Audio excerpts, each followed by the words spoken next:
Once again. Our guest tonight, she's formerly a software tester, but is now in the world of freelancing as a financial analyst. Welcome to our show. It's good to be here. Thanks for Absolute pleasure coming to have on you. tonight. We appreciate you. Appreciate the So, invite. yeah, Michelle, tell us a little bit about what you do. You transitioned from the world of software to the world of finance. What made you make that transition? Uh, Honestly, I had to be able to work remotely. Okay. So coming into the financial analyst position was actually something that was an idea within my family, was my dad's idea initially. And I've just been completely hauling on building up to where I'm going now, which is taking the Series 65 and becoming an investment advisor representative. And so I was actually in a software company that worked largely within the cruise industry. And I had done real estate for them. I had done a total overhaul of flex space, warehouse space, and showroom for them, as far as like they were getting into physical tech space. And then they got sued out of existence after allowing me to switch to software testing. Hmm. And I kind of Interesting. rode the fallout of that for a minute because there was some, the strategic restructuring of basically selling the company's contracts off for parts. And I was still involved on a level at that point, um, and was brought in to basically do whatever needed to be done until everything ran out.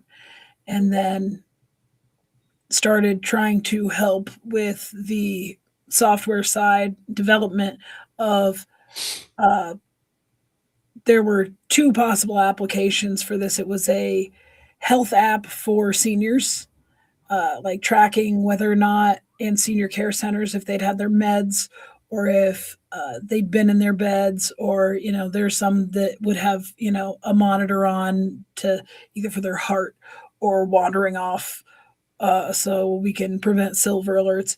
And then on the flip side of that, it was supposed to help in like school security. So it was kind of the same, tracking where the students are depending on where they're supposed to be. And is anybody, not in class? Is there anybody in the building that shouldn't be in the building who hasn't come through the office, hasn't gotten a visitor thing, um, just to make sure that kids are safe? Um, Oddly, a lot of people did not want to invest in the safety of children or seniors. Uh, Hmm. and it got to a point where I was like, I've been a Series 79 registered investment banker, mostly on the due diligence side. So I was actually going back into finance as a financial Okay. analyst. Uh, and I'm actually very proud of this. It's kind of hilarious. Um, and I don't know how, the term will go over in terms of what this guy was referred to as, because he's a recluse, right? Uh, During due diligence, you have to go after the people who are investing, track them down, make sure everything's accurate, get them to sign off on it, get their like photo ID with the stuff. Yeah. This guy was known as the Howard Hughes of porn, and wanted to be an investor in a company, was living on an offshore island, hated putting his name on things, hated being involved in anything. I got to him through his assistant, through the internet, got his signature, got his ID, got everything confirmed. And I knew that my strength was in that due diligence side. So going into financial analysis and going into like, the in-depth research part of balance sheets and income statements, you can determine so much about things from those. And then I'm elevating now to taking the Series 65 so that I can go into being an investment advisor representative and do all of the due diligence that people will need to do for their portfolios, and then make informed decisions, which a lot of people, they say, oh, you want to make an informed decision about what to do with your money, and then they want like the super just summary version, and they're not going to look at anything else. And if you want to have total success, you need somebody who doesn't mind getting down in there and doing the work of doing the research and making sure everything's suitable and kind of getting in the weeds. Getting into the weeds of the job. Yeah. And that is where my strength lies in terms of I am actually on the spectrum. So I have an intense level of focus. And then I was also diagnosed with ADHD. So I have moments of hyper focus on top of the hyper focus. So it's like if I need to focus on something, it's all zoned in, which my wife hates.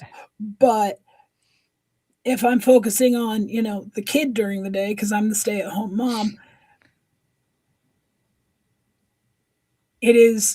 she's excelled past any checkpoints of where she's supposed to be. And I am always on top of what's going on with her. So like being honed in on one thing at a time, being able to make sure that I've dotted all the I's, crossed all the T's, made sure all the numbers lined up correctly, and things aren't, off somehow. I don't know how to describe the vibe in the numbers, but it's like a vibe check of the room for the numbers of what's going on. Okay. And so getting into the weeds there is how you check that.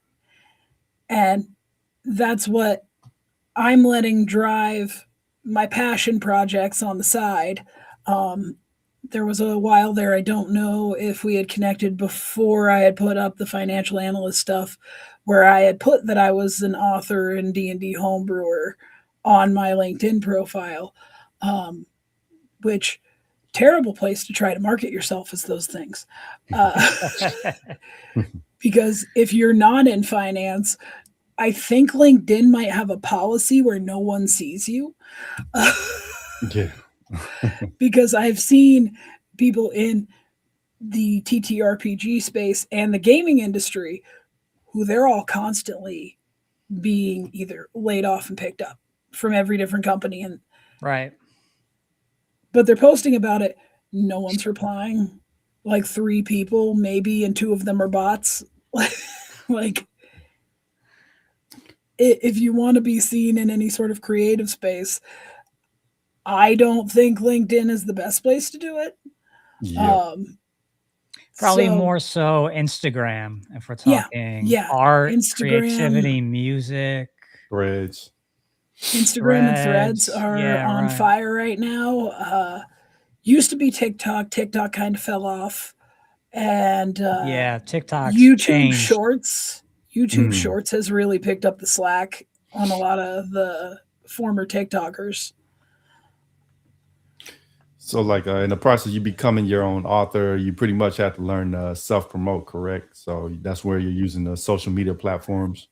Yeah, is self-promotion. And on top of that, you have to get a certain amount of followers now as anything. Yeah. Pretty much to market anything that's creative. You have to have the attention of enough people, and you have to get the attention of the right people, and they have to decide it's the right time to kind of invest in you. Because if you find promotional backing for one of your books and for your own D&D live stream,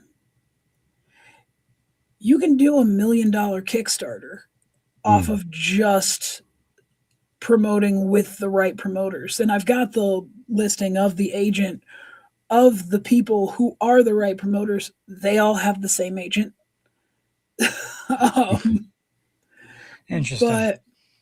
But Yeah, it's just this whole amalgamation of you've got to know what you're doing from a research perspective, you've got to know what you're doing from a people perspective, you've got to know what you're doing from a timing perspective, and then you've got to be able to convert that while also holding down another job, and on top of that, in my case, raising a kid and trying to get her into a Raising a kid. preschool. Yeah.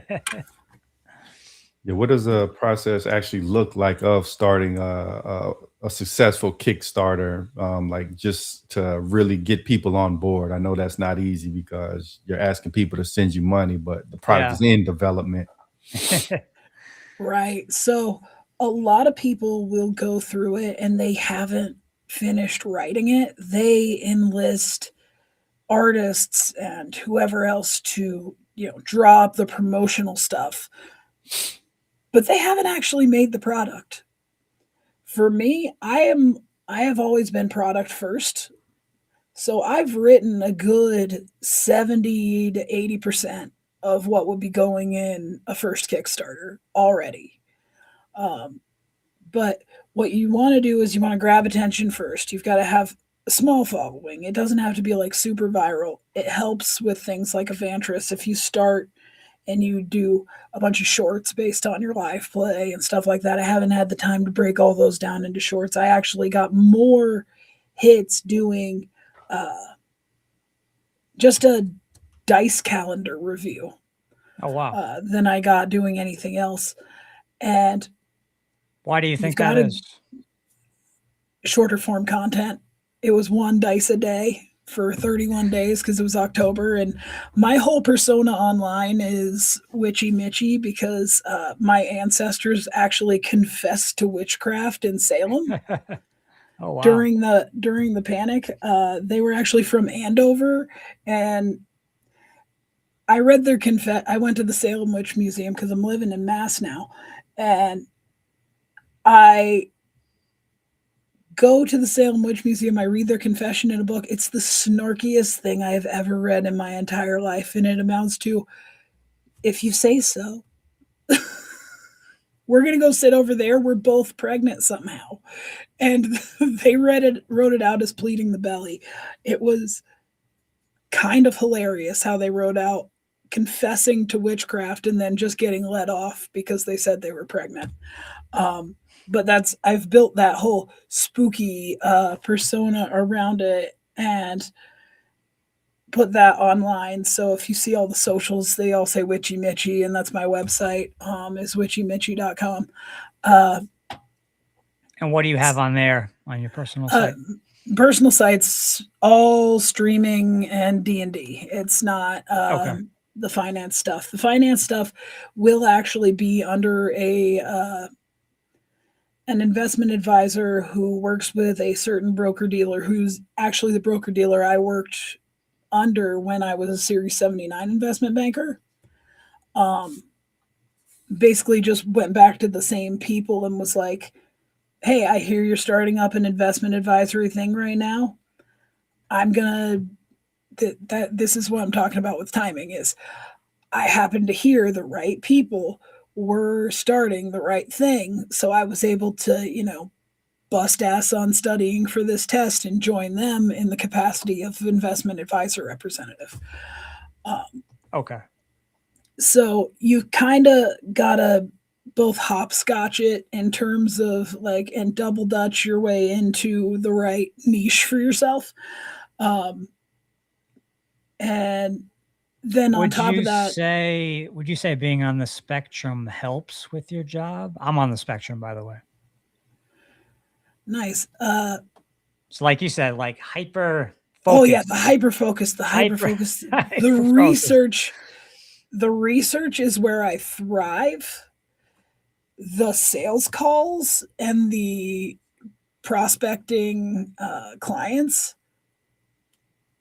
not my best suit, but there are also people who can help with that within the investment advisor. So those two things together, and the fact that I'm targeting a niche market, is something that's going to be a little bit helpful in that regard is I'm targeting queer people and neurodivergent people exclusively for whose funds I'm managing. Okay. And because I understand where they're coming from, I understand those struggles. I can empathize with that and I can sympathize with that, which can be kind of a struggle when you're on the spectrum, depending on who it is. And so, also, a little bit, I feel like the investment advisor, when they were opening, felt like they needed somebody who handled that niche and knew how to. And I'm familiar with the players. I'm familiar on where to advertise. I'm familiar on where I'm going to get calls from. And that's kind of where my strong suit in just a cultural kind of niche lies for pulling in those kinds of clients. Okay. Because there are going to be some people who are like, yeah, but they don't know what I'm going through. And there's this thing that a lot of people in finance will actually outright tell you is when you're an investment advisor representative, when you are a financial analyst and you're trying to comfort somebody in terms of knowing what's going on, knowing how to do the paperwork, you want to seem competent, but at the same time, you're also playing half therapist to all of their problems because you need to make sure that their investments suit their needs. And so I'm able to go, yeah, I understand what you're going through. Here's how that translates to your investments. I understand your needs in the moment. You don't have to communicate any further to what you're going through because I understand. Right. Here's what you need financially to either throw in on risk or guard yourself against risk. So that's kind of where my big strength in terms of all that lies. And then hilariously, I get in the weeds on numbers and stuff. I'm not a numbers person. I have been the English class autistic my entire life. So I understand not just the numbers, but the nuance of the story of the company and where they seem to be at in terms Okay. of development. So they're seeing the numbers and they're seeing through the numbers to either what's coming or what's going. And you've got to be able to gauge, is this going to rise? Is this going to fall in your, and it's always an estimation and an opinion, and you're not going to score 100% of the time, but having the strength enough to be able to see it 80, 90% of the time, whatever it may be, even 70, it's all better than 50 or 40. Right. That's where you've got to just kind of mold in. But that's where I fit in there. The only thing that I lack really is being able to sell myself in terms of like a cold call, which that's tough. Yeah, I used to work in yeah, sales. Sales is it's definitely I don't like sales, but it's not for everyone and not everyone has the ability to do it. I used to generate a sales for an issuer of somebody who offered issuer services, not the actual issuer of the stock. I used to work in the mailroom, but also I generated the cold call list for the sales team. So I would hear Oh them wow.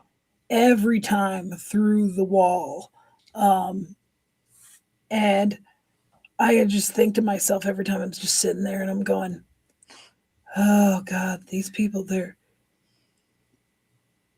they're a little bit full of it, but at the same time, they are offering value.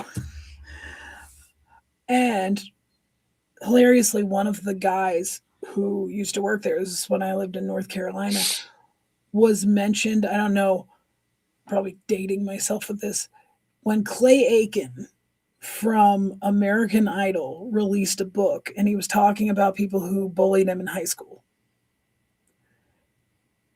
one of the sales guys was the guy that he was talking about. Wow. And so that's always been my mindset of like, if I'm gonna, actually tell people what my value is, not only am I going to show them what my value is and has been, I'm going to deliver it in a way that isn't, I peaked in high school and now I'm trying to sell you on some sort of MLM. Like, Right. and the thing is, there are people who will try to sell people on stuff that is not valueless, that is not a total ripoff, but they deliver it the same way that the ripoffs and the no value things are delivered. And yeah, some people bite, but mostly what I've seen from people is they want somebody who's genuine and who's not going to be like, yes, buy our stock and buy everything I tell you to because I'm a genius. It's going to be like, here's what I've done. Here are my credentials. Right. Here's what I'm thinking for your portfolio. Does that feel right for you? Do we need to move some things around? Here's what we could move. And I'm going in with basically half a plan in motion when somebody comes to me and goes, my financial situation, I'm not sure what to do. I've got this money. Do I invest it? Do I just hold on to it? Do I do all these things? Right. And I'm the person who, calm under pressure, will be like, okay, it's how much money you need, how much when. Do you have active income right now? What's your situation like? And then bring that back in and rein it all together into one cohesive plan and make sure it's suitable. And that's one of the things that, like, every single, doesn't matter who does the test materials for the 65, it doesn't matter who does anything related to investment advisor representative, the first and only answer for everything is suitability. It has to be suitable for the client. Otherwise, you're being unethical.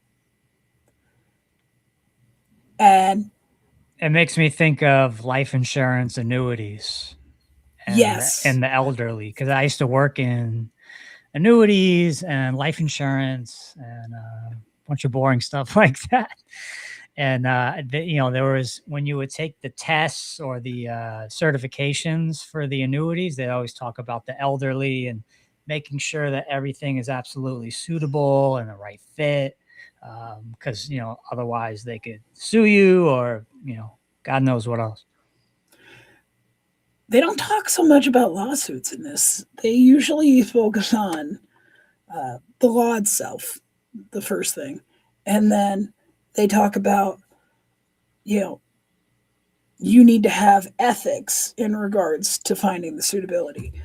And it's kind of hilarious that there are so many things that when you actually go through the rules and regulations, you're like, a lot of this is on good faith.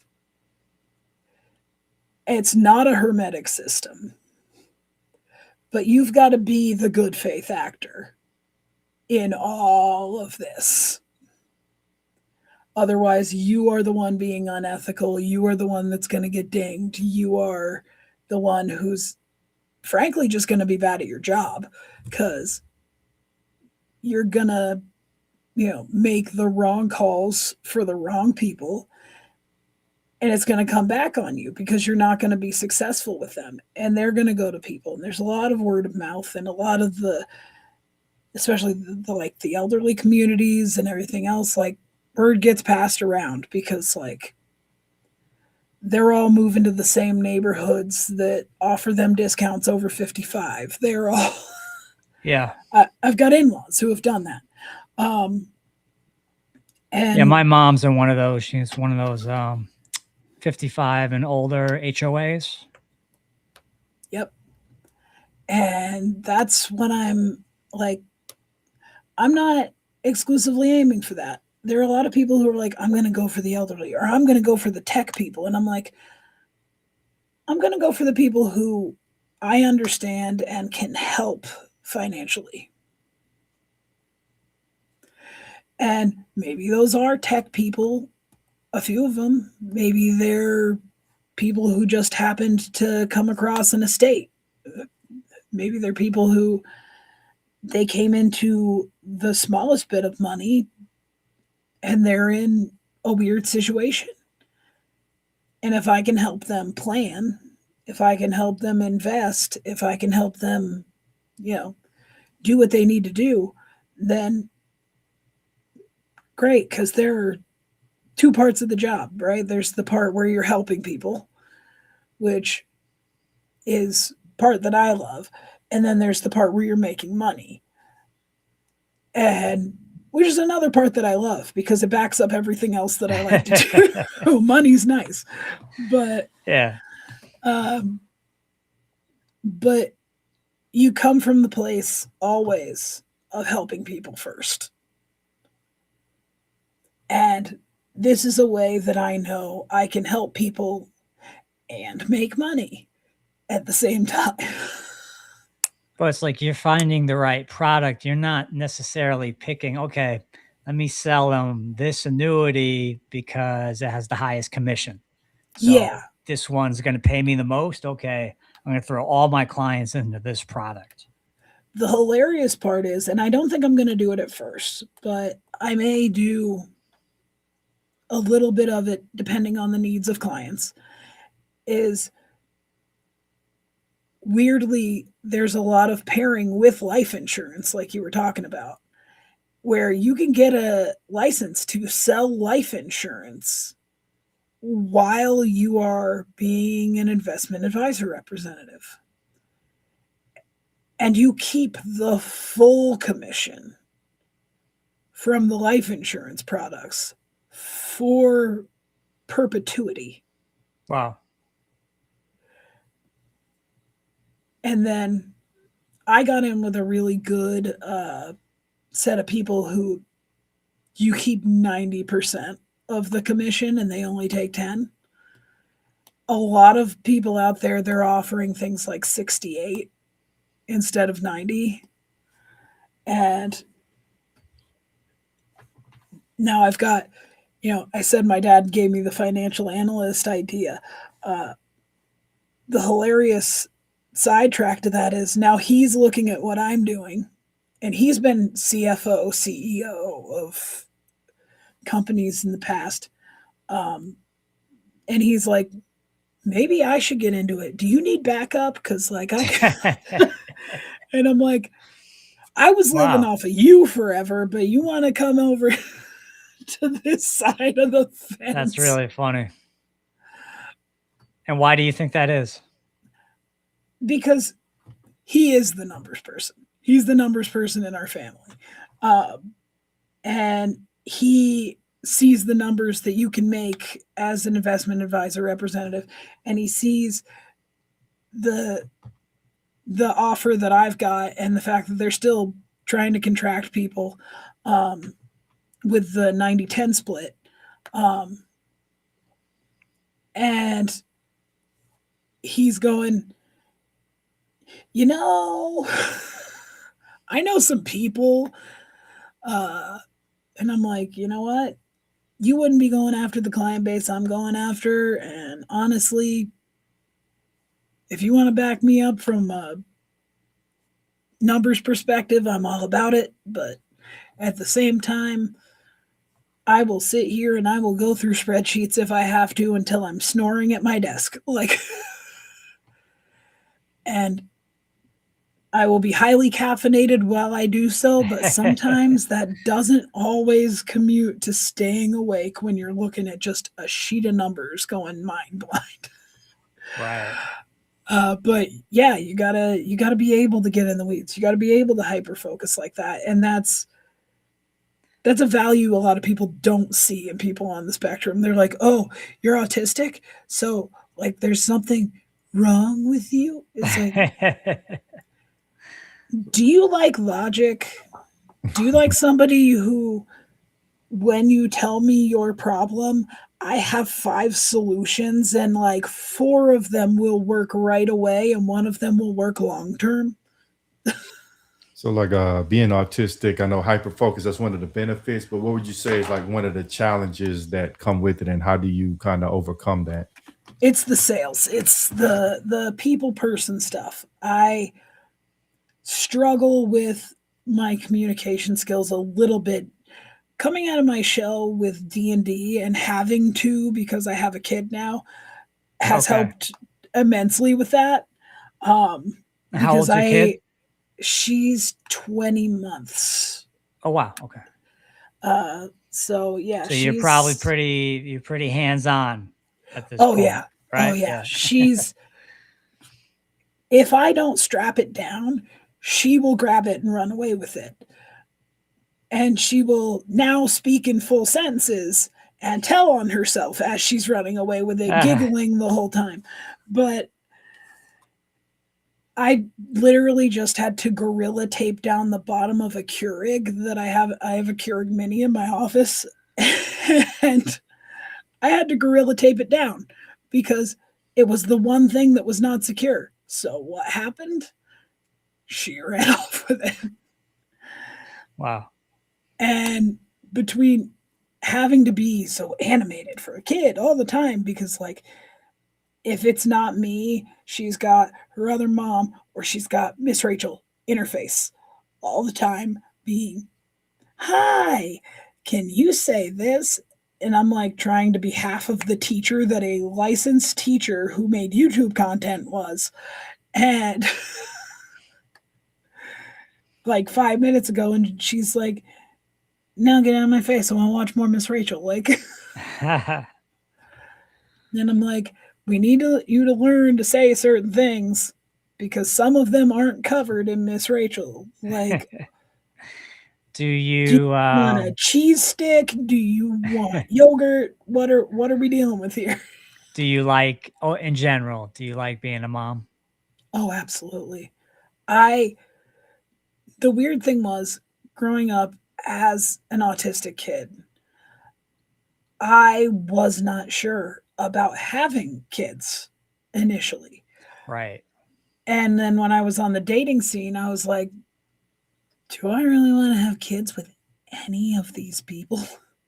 And then I met my wife, who is probably the most selfless person. Sorry, second or third most selfless person on the planet. Um, One of the people ahead of her being her own mother, who she will tell you is more selfless than she is. And every time somebody's like, your mom, and she's like, you take that back, Nancy Guthrie is a saint. Like, and she is. Like, it's, I love my mother in law to death. Uh, and if I, if I've got her with me having a kid, is kind of a breeze because even if something were to happen to me, I know that kid is taken care of. I know that kid is loved.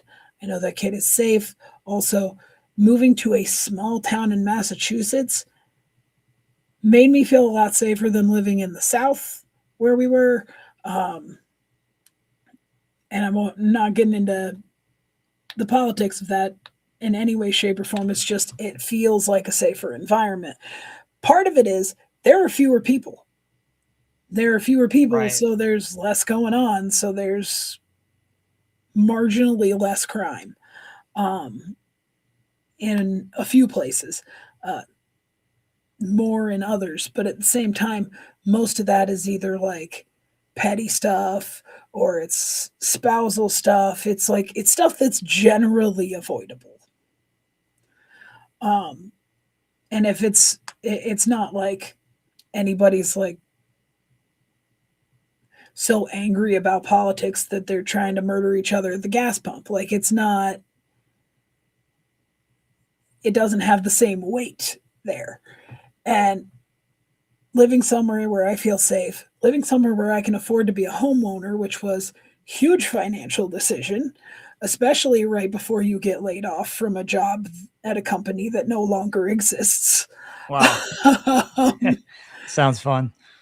Oh, it has been budgets and shifting our financial plan around to the point where, like, if I can do this with as little as we had when I came out of that job, I can do it with people who have more money.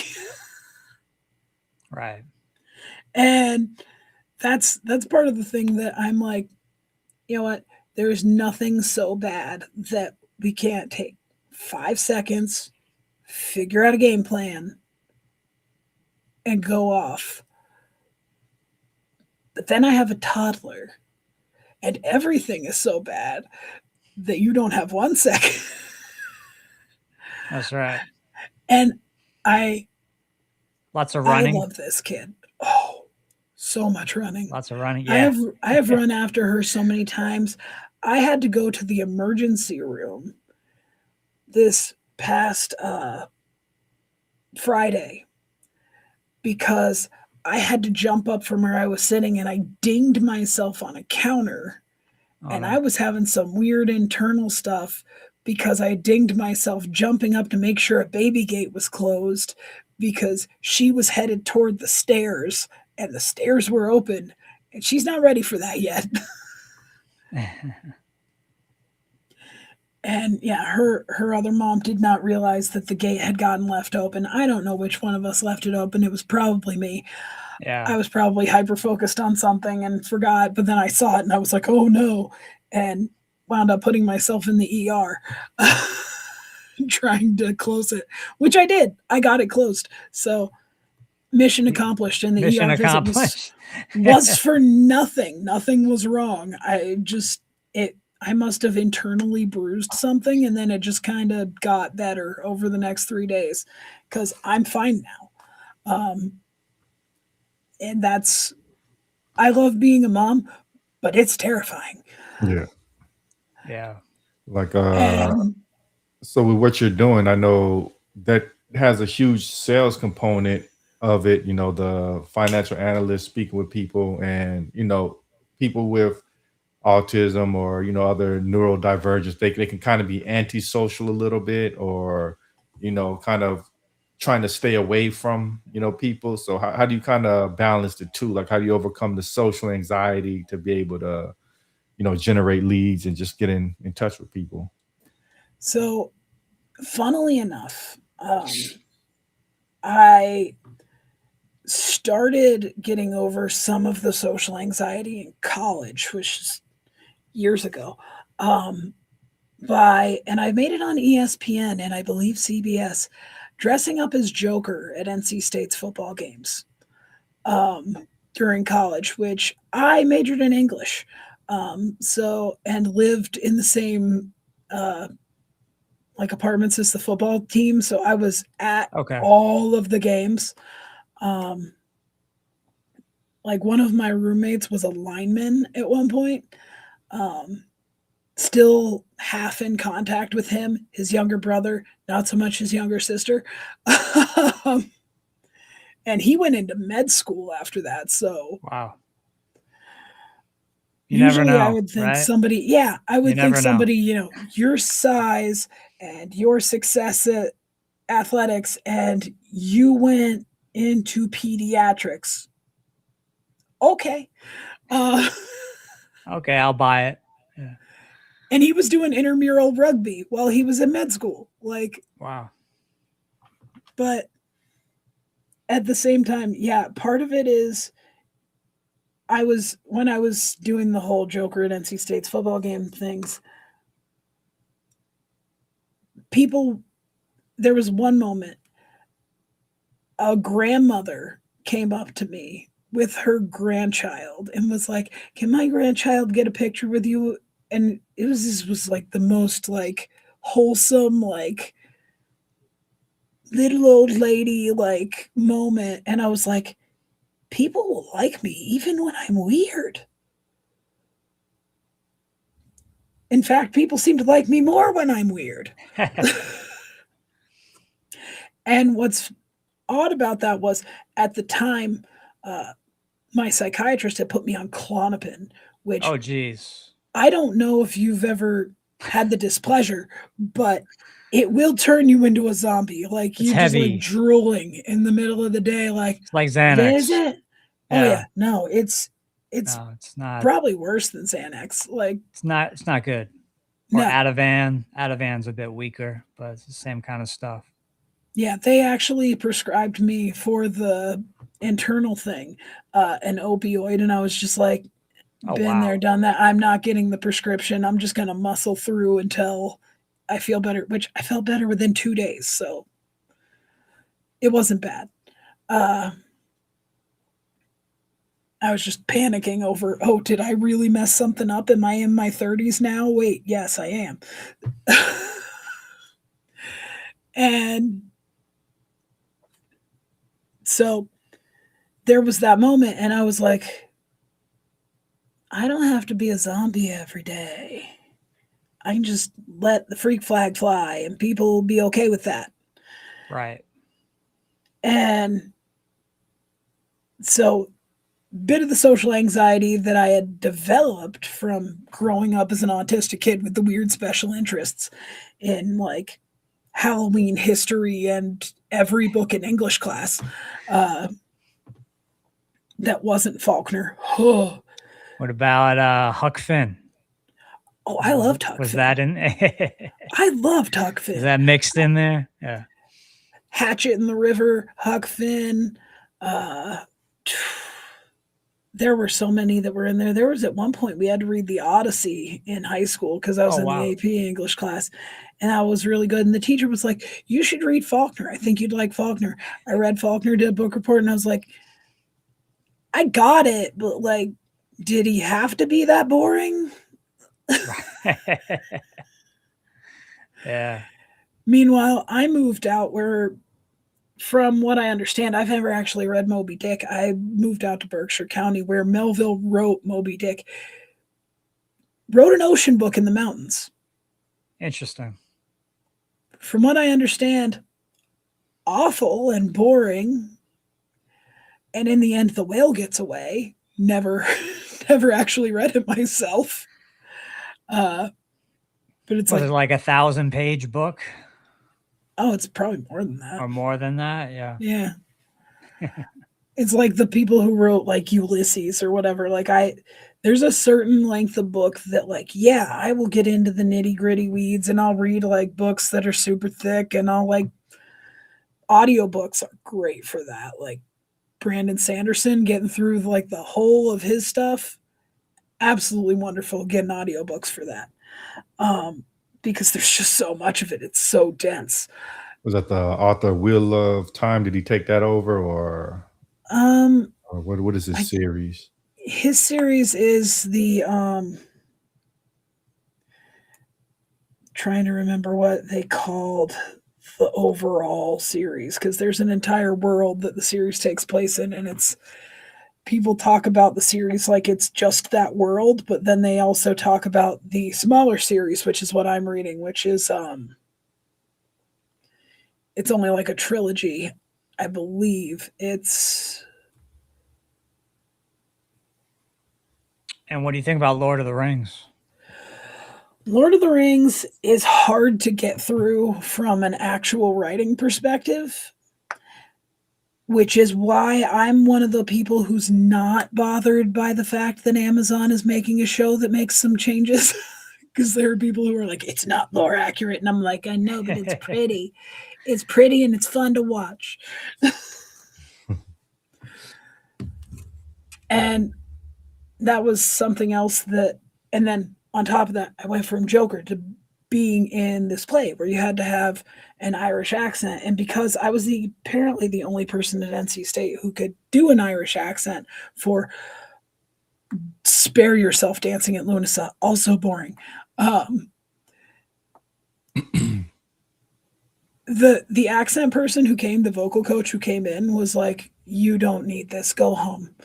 And I was like, "I'm just sitting here imitating Colin Farrell and the Boondock Saints, but okay." And so I had all these long monologues, and that forced you out of the shell a little bit. And then you go and you get into things, and you realize that D&D exists. As someone who has ADHD and autism, D&D is like catnip, especially for like neurodivergent people, because you can have a special interest, right? But DMing, everything can be your special interest.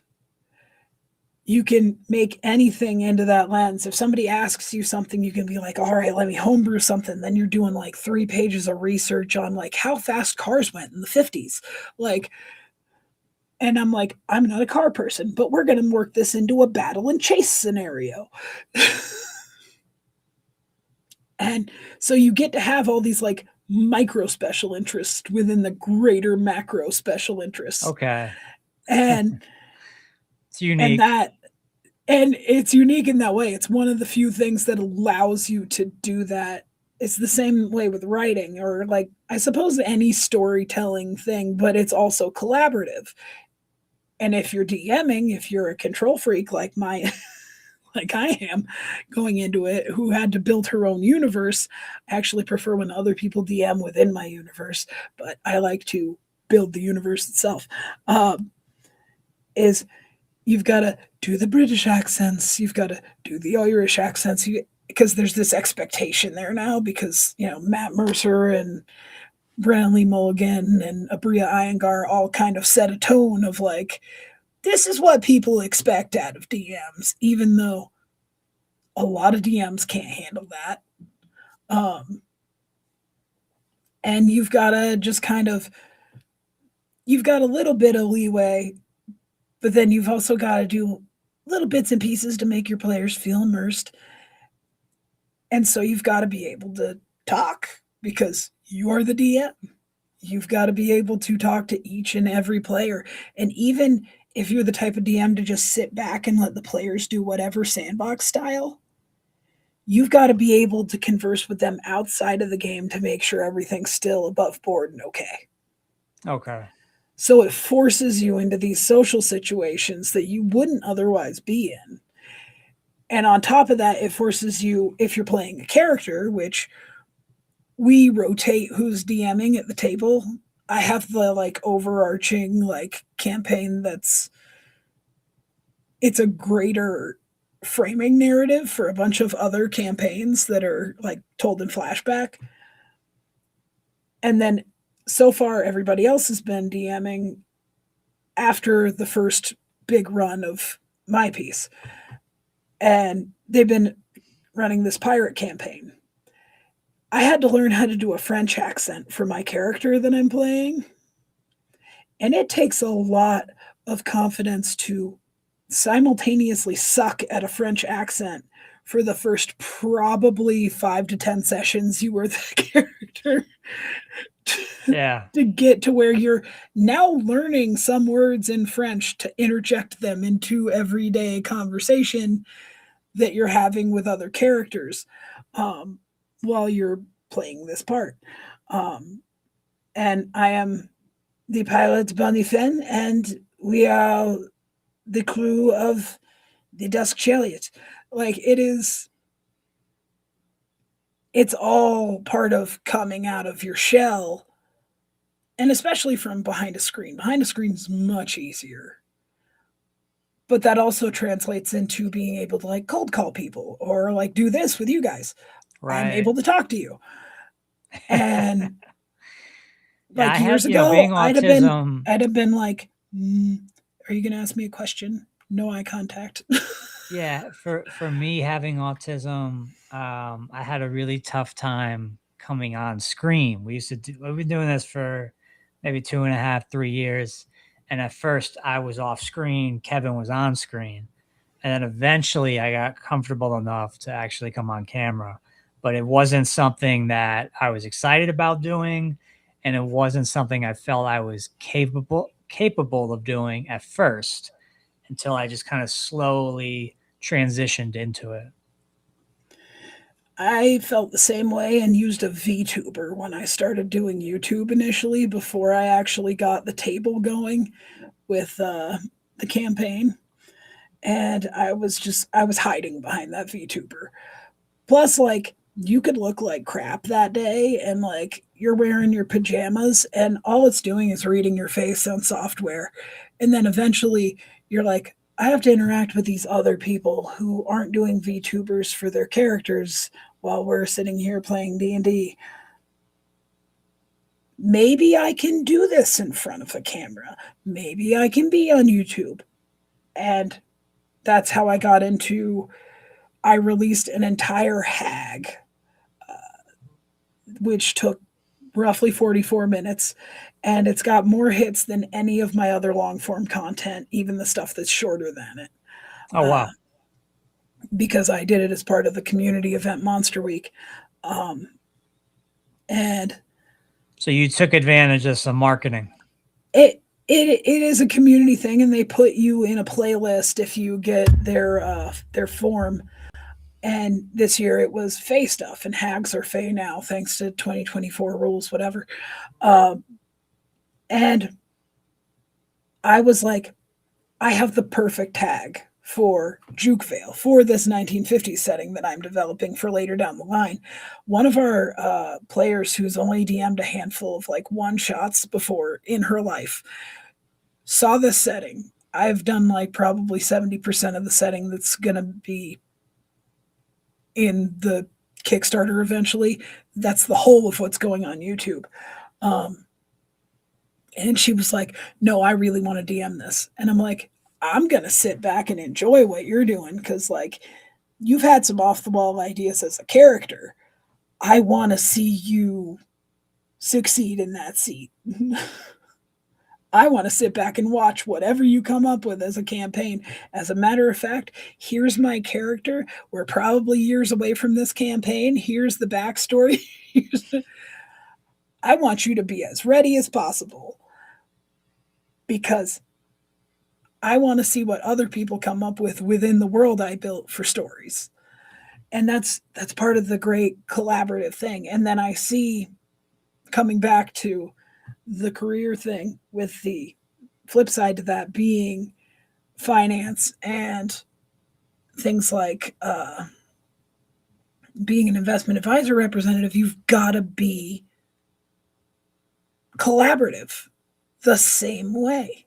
You've got to for our listeners, can you maybe describe how you got into finance, why you got into finance? Because it sounds like you have very different interests outside of finance. So I got into finance because, so again, my dad, who was the person who's been CEO, CFO before, he was like, so I'm going to become a Series 79 investment banker. You've just had to move back in with us because you broke up with an ex who was the breadwinner of that situation. And you know what, why don't you come with me? I need somebody who could do research, and I know you can do research like nobody else in the world. And you can track people down like nobody else in the world. And I'm like, you know what? Let me prove you right. I'll find you the Howard Hughes of porn eventually. But see, so I take the Series 79. I actually, because I don't know what happened at the test center, but the first time I took the test, none of the questions were anything I had studied. Oh, no. And I had studied an entire book, so I failed by 1 point. Oh, wow. 1 point. And I'd gone through the books. And then I went and took it again a month later. It was like every question had come from the book. And I So was how like, is that series different than, say, Series 6? so Series 6, Series 65, Series 66, I think there's 65, 66, and 67. I'm not entirely sure. But for the 65, it's a lot simpler. There's a lot more just ethics coded stuff. Series 79 and the 65, the test actually gears you a little bit more towards doing the actual job than the Series 79 does. The Series 79 is so much legalese, it will make your head spin. And then it's a little bit of how to do the job. Oh, wow. And then it's some ethics. The Series 65 is you've got mostly ethics and then some legal stuff that makes sense with the ethics. And so you've got kind of an easier test because there's a logic to all of it. There's the logic of ethics to all of it. And you can just, even if you don't know like 100% the right answer, you've got it down to 50-50 for most of the questions because it's all, what is the ethical decision here? Where you might slip up if you're relying entirely on that is there are some things where the actual law itself is left up to good faith rather than being a stickler for the ethics. And that's where you've got to know that the law differentiates from the actual ethics of the situation. And it just kind of gives you a little bit of space to breathe, a little bit of free reign. But at the same time, you've got to know that in that situation, you've got to go above and beyond what the law says. You've got to actually do the ethical thing. And that is kind of like I was saying, the same thing with being collaborative with D&D, with being an investment advisor, is you come in and you say, I've got this person or this group of people. What do I do to make sure that I'm suiting all of their best interests, not just one, not just this one? I've got to look at their overall, this is where they are in life, in money, and all this. And I've got to collaborate with them on coming up with a plan for what to do with whatever they've got.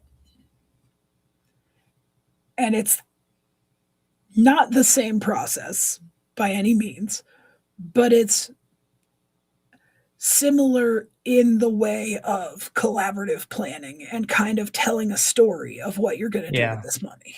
Okay. Awesome. Yeah, we're getting to the top of the hour.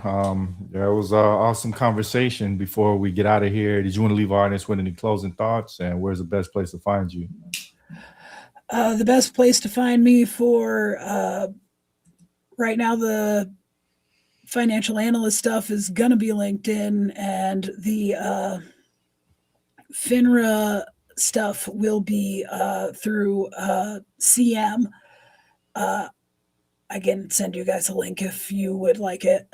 And if you want me for the D&D stuff, my website, witchymitchy, WITCHIMICHI.com. I have a downloads page there. It has my awful steampunk stuff that I first homebrewed that launched this whole campaign. And then it has my Juke Vale stuff that is years differentiated and so much better. I literally have 2 sections, and it says, please don't download this steampunk stuff. I will fix it eventually. Yeah. We all got to start somewhere, right? Yeah. And between those 2 things, those are the best places to find me. And that is kind of all as far as where I'm at and what I'm doing with both my passion projects and my my financial everything. Awesome. Yeah, we appreciate you sharing some time with us, and we also appreciate everybody for tuning in. We'll catch y'all next time.